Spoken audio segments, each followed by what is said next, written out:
Ta-da! Oh, what is it? Okay. Right, talk me through what this... I'm going to describe... No. You're going to get put off if you don't. Yeah, the bread feels like plastic prop bread. Well, I'm gluten-free, so the Right. bread always tastes like plastic to me. This is a ketchup sandwich. Oh, dear. Look. It's got a bit of ketchup, some butter, and some pickles. Oh, dear. It's so good. Have a bite. You're going to love it. Yeah, I could see that there was little tiny green bits in it. And Even through the bread, it's great. Fern. I think gluten exists for a reason, man. I know, but the sandwich is gluten-free now, but I've been eating this since before I was 10 years old, and I used to have just plain supermarket bread. When did you start eating this and why? Were you skint?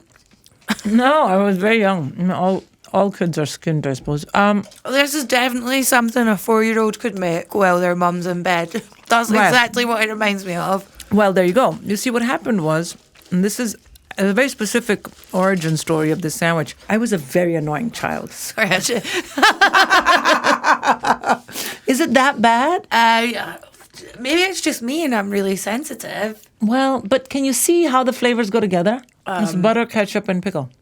Oh, there's butter on it as well. Do you not like butter? I don't like when a wet ingredients... Like, have you ever had someone make you a peanut butter sandwich with butter underneath the peanut butter? That's how I eat my peanut butter Oh, sandwich. right. Well, that's fucked. My best friend of 20 years tried to do that the other week. Someone I thought I knew, she made me toast and she put butter on and peanut butter because it's combining two fats and you only need one fat, right? But they taste better when there's two. No, this makes sense now why I shivered because my body knew that there was two wet things on the sandwich. All right, well, don't listen. I'm loving it, so hey. But what happened was, my mother had these 2 or 3 really good friends, and all of them had swimming pools, and we didn't. And so when they would have like a shopping day out on the weekend. Sorry, I'm like, how does the swimming pools relate to this? It is. So we would always get dropped off to this one particular friend of hers, and they had kids who were my sister's age and older, and I was much younger than all of them. And I was scared of drowning, and all the big kids would play on the deep side, and I would be alone here on the shallow side. And because my mother was very particular about what we ate and for health, like couldn't be processed. On that day, she didn't care. What happened one time, I remember I was really hungry, but the older kids, especially my sister, they didn't really want to hear from me. And I didn't want to get teased and so on.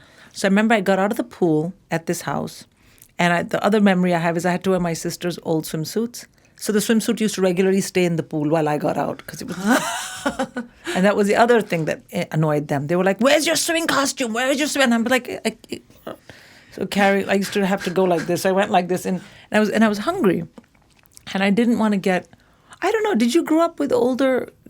I'm kids? the eldest. Yeah. Right, but you seem very nice, but a lot of older kids, when they're together, can be quite mean to younger kids. Yeah, well, I would make something like this and make my brother eat it, or... Right. I'd do things like get my brother to put on roller skates and try and make him cycle. All that kind of stuff, funny. right? And the thing is, after a while, as a younger kid, you're like, nothing good is going to come from asking them for anything. Yeah.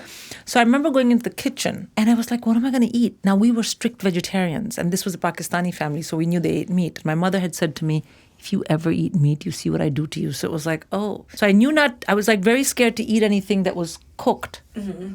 So I was like, what am I going to do? So I remember I found bread. I found butter. I found ketchup and a bottle of pickles. And I didn't know how to cut the pickle, but I must have done something. So I don't think it was sliced, round pickles, you know. Mm-hmm. And I put the butter and I put the ketchup. And I put the rounds of pickle, and I put another piece of bread, and I bit into it. Now, I don't think I've tasted anything that yummy in my life. But bear in mind, I had also not eaten for 8 hours. That makes anything taste better. But the point is that moment of deep comfort, independence from the big kids, and a bunch of like stuff that immediately turns into sugar in your body. That's going to make you feel good. Yeah, and it made me feel great. And so it was very comforting. And then I just started eating ketchup sandwiches. Because you would bite into it and say it tastes like independence.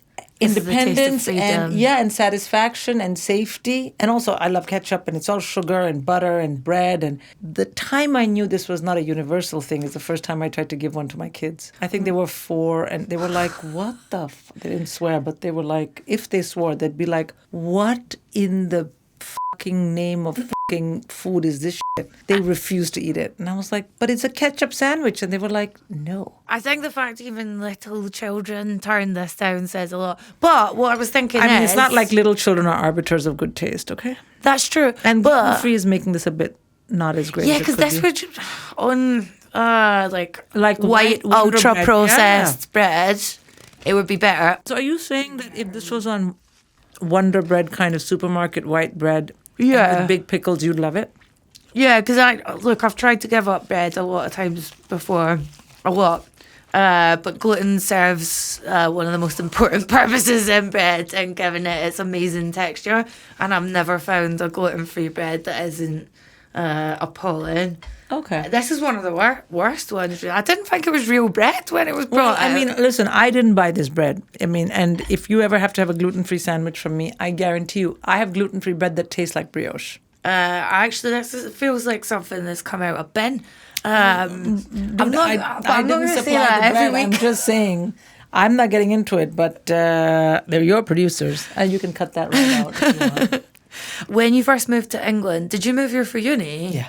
And were you disappointed by English foods? I was vegetarian and I ate food in college. And I think it was the first time in my life that it had been suggested to me that peas and French fries were a vegetable option in a meal. Yeah. I just never experienced that in my life. When I came here, I was 57 kilos. And when the first time I went back in December, I was 73 kilos. Yeah, you hear a lot of Australians that move because here I talk just, about gaining weight. But I played basketball and I rode and I biked everywhere. Mm-hmm. But I think it's just the vegetarian food was just starch. Yeah, and also pasta. But unlike America, the college had a vegetarian food option. But I didn't mind because I love junk food. So I was like, I don't have a choice. I have to eat French fries for dinner. But then in December when I went back, my mother was like, what has happened to you? You are big as house. And then it was like, oh, I need to do something about this. She could not, because I'd never been big. She's like, ghar ki diwalein toot jayengi. She said, you should have told me, we would have had the walls moved. I was like, all right. But she genuinely could not understand. But then I told her, and she was like, well, you can't eat peas and French fries. It's not vegetables. What are you doing? Here's the things in food in the UK that I loved. Sticky toffee pudding. It was just so good. It was like a steamed pudding with sticky toffee stuff. I was like, this is heaven. Sticky toffee pudding. You hear this all the time from people that dislike most forms of British food culture. Sticky toffee pudding is great. I love toast. That's all we've achieved. Toast. And of course biscuits and all, but I like chocolate chip cookies, and that doesn't happen here so much. But I would go to the rooms of my British friends, and no matter what you said, oh, I like a boy, they would say, let's have some toast and tea. Or the boy broke up with me, let's have a cup of tea and some toast. Like, it was always the thing. I remember this Liz Potter, she said the term to me, lashings of butter and jam. And for me, until then, lashings had been a very bad thing, So then when I was like, oh, lashings, yes, lash. So these were these kind of things I first learned when I came to the UK, which you cannot pick up from books and stuff. Because we'd obviously read this famous 5 kind of books in India, Yeah. And I hated their food. I was like, who takes a tomato and a boiled egg on a picnic? What's wrong with these children? Where are their parents? Oh, yeah, egg sandwiches. That would be a British thing. And let's go, Georgie. Let's go, George. Let's go for a picnic with a tomato and a boiled egg. I was like, what is happening? Anyway, but then when you come here, you learn about toast. And of course, I love tea. Like, I'll get back from a bad gig and I'll have a piece of toast with a lot of butter and marmalade. And I'll be like, that audience was shit. No, I don't say that. I say I was shit. I'm a little disappointed that you were so, I think the word is appalled by my sandwich. Oh, yeah. But I'm really not on the doorstep of this bread, which was not exactly the bread that I ate it on. But, I think the inner combination, it's taking a lot of self-control to not lick that off the thing on camera. It shows how much your food memories are emotional, to be honest, because It really reminds me of when I was a toddler and you'd be like, Mom, I've made you a sandwich. I got ingredients from the only cupboard that I could reach. That's exactly what happened to me, though. Yeah, it's horrible. Maybe because my mum was so disgusted at my homemade sandwiches. That's why. I don't think it brought up really painful memories for me as soon as I bit I don't think I ever told my mom about it because I was just hungry. How many slices of toast out of 5 would you give this? None.